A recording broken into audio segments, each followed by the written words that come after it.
I'm not a doodler. I draw, but I don't doodle. I don't know.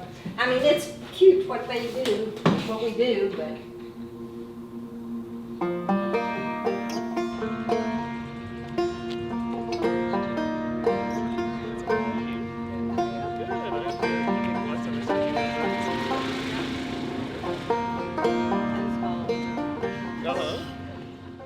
He was my golden child. So I decided to do an iris with him sitting in the center, and he will become, it will be all the golden, he will be the golden child there, and it'll have the little gold circles that simulate the pollen and stuff on the flower. She always called me her golden child when I was a kid, and it was because, you know, I showed up on her doorstep when I was 3.5 years old, and my like golden blonde hair, she said, was shining in the sunlight, and she just always called me her golden child. She always treated me like that too. One thing is because when he was standing there in the sun, he just looked all golden. But the other thing is he's an old soul. You've heard the saying, an old soul in a young body. Yeah. He was that when he was 4, 5, 6, 7 years old. He was just, he seemed to look at the world with such a caring heart. And in my childhood, when I grew up, the kids were very mean, and I never met anybody like him. I remember walking into her house and just seeing all these paintings all over the walls, and I'd never seen anything like that in my life.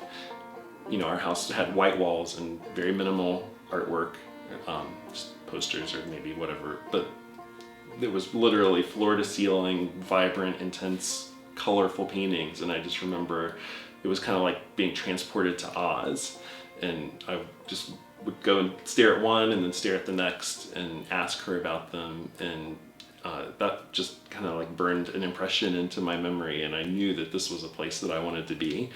When he walked in, his eyes just got really, he had blue eyes and they just got gigantic, and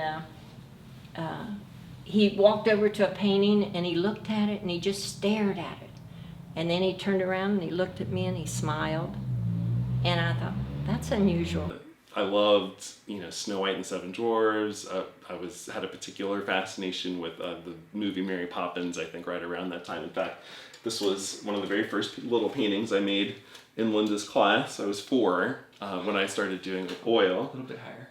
Up here? Yeah, there. So this is one of the very first paintings I made of Mary Poppins. You know, pretty crude, but she was... How old were you? 4. You made that painting when you were 4 years old? Mm-hmm. I did. But as he grew, he was so mature for his age in body and mind. By the time he was in the 5th grade, he was almost the height he is now. He had even started to grow a little beard, and the kids were just so mean to him. And of course, he got straight A's, and so they called him Little Professor. And they teased him and they'd trip him and they would do all these things. And he had such a kind heart that he never fought back. He would just go back during recess and lunch. He only did what he had to do. Then he would go back behind the school and sit on the steps, fire escape steps. And that's where he would draw or read.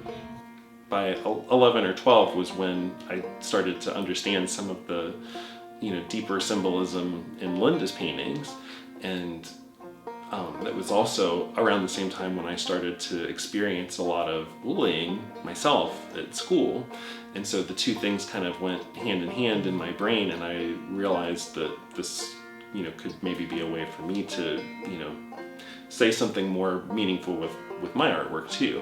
When he was about 12, we were sitting in the studio and he just sort of started to cry, and I said, he was asking me about my childhood and had I been happy and all this, and I told him a little bit, but I didn't tell him a lot, and he just started to cry, and I said, why are you crying? And he said, the kids are so mean to me. He said, I'm kind to them, but they're just so mean. And I said, why? And he told me about he would go back behind the school and sit and you know, try to ignore them and whatever.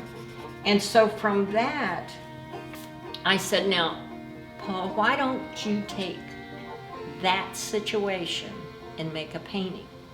And he said, well, I don't know how. And I says, well, how do you feel? And he says, I just feel like I don't fit in this world. Everyone else in my class seemed like, you know, they were just these cookie cutter, you know, symbols of perfect little kids, and that they played football or they were cheerleaders, and everyone listened to the right music and wore the right clothes, and I didn't belong in that world. So that was the first painting that I did that was kind of telling my story, and it's called The Piece That Doesn't Fit. So I would actually sit, at first, I would sit on the steps outside of my school during recess, because my least favorite time of the day was whenever we were unsupervised. That was when, you know, the kids were the worst. So I would go around the side of the school and sit on the steps while everyone else played, and I would read or draw or something. I remember one day he came to me and he says, Linda, I have to tell you something. Now don't be sad. And I says, what's that, Paul? He said, see the fingers on my hand? 5. I thought about killing myself 5 times, and I thought of you, and I didn't do it. This is one of hers that we have, and we take around to some of our You Will Rise events. And this is about, you know, her childhood home and the brokenness of it. And you know, it's dark. It has, you know, pretty colors and everything. But as I would look at a piece like this and really start to kind of try and understand the story that it was telling, I realized that, you know, there's a lot going on here, and it was about her father and the abuse and the way the shadows of that follow her around, and so it tells a lot without using any words. And I always thought, well, if I was prettier, if I was smarter, if I worked hard, if I minded and didn't, you know, did what I was supposed to do, people would like me, or people would love me.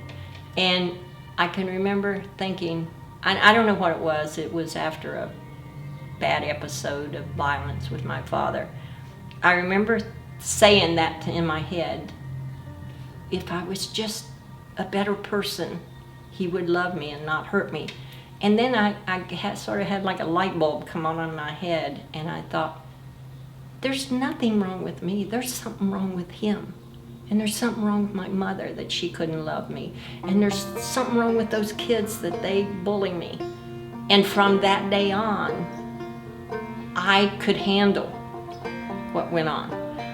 I didn't hide anymore. And put her in sort of a mountain setting to reflect, you know, the background where a lot of the difficult stuff from her past occurred, and what she has spent sort of her life overcoming and triumphing over. And that was what her war paint piece is really about. I know he just did one of me, a war paint one.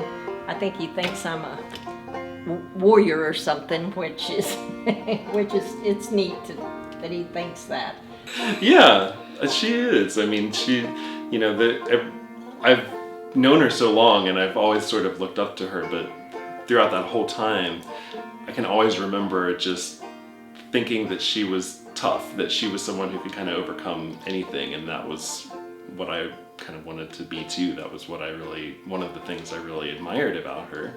And the fact that her art was not about making pretty pictures, but it was actually about dealing with some of these really dark, scary things that she had gone through. And love is what has brought us here.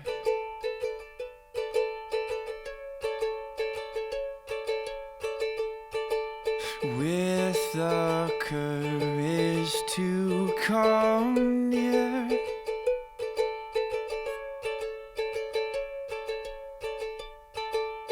Chase away. Bullying affects kids, every kid in a different way. Some can handle it, some can just laugh it off. Others, they just take it to heart and it becomes who they are. If someone treats them like trash, they begin to treat themselves like trash.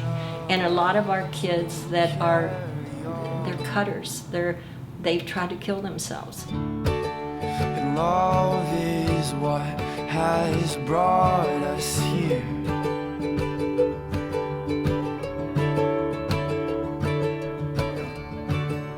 With the courage to come near,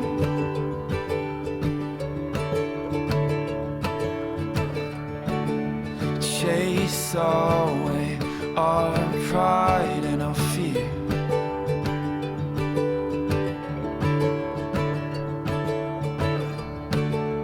With the light to carry it, with the light to... You know, I was bullied pretty severely, and it was traumatic for me, but it was before the internet, so I knew that at 2:30 it was over until the next day.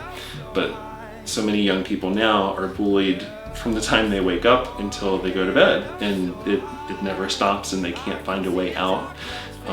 So we just wanted to give them a space where they were safe and where they could be creative, and it's really opened up a lot of incredible opportunities for us and for everyone involved. Up so high, I can see your dark clouds fade away. I can see your dark clouds fade away, darling. 'Cause love is what has brought us here.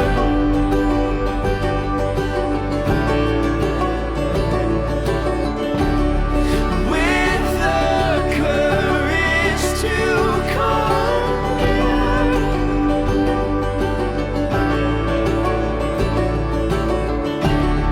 Chase away our pride and our fear.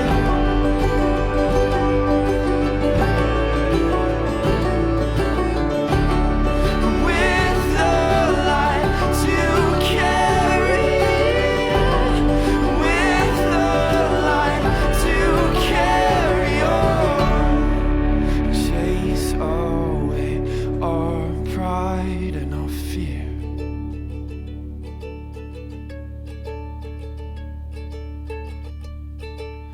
With the light to carry, with the light to carry on.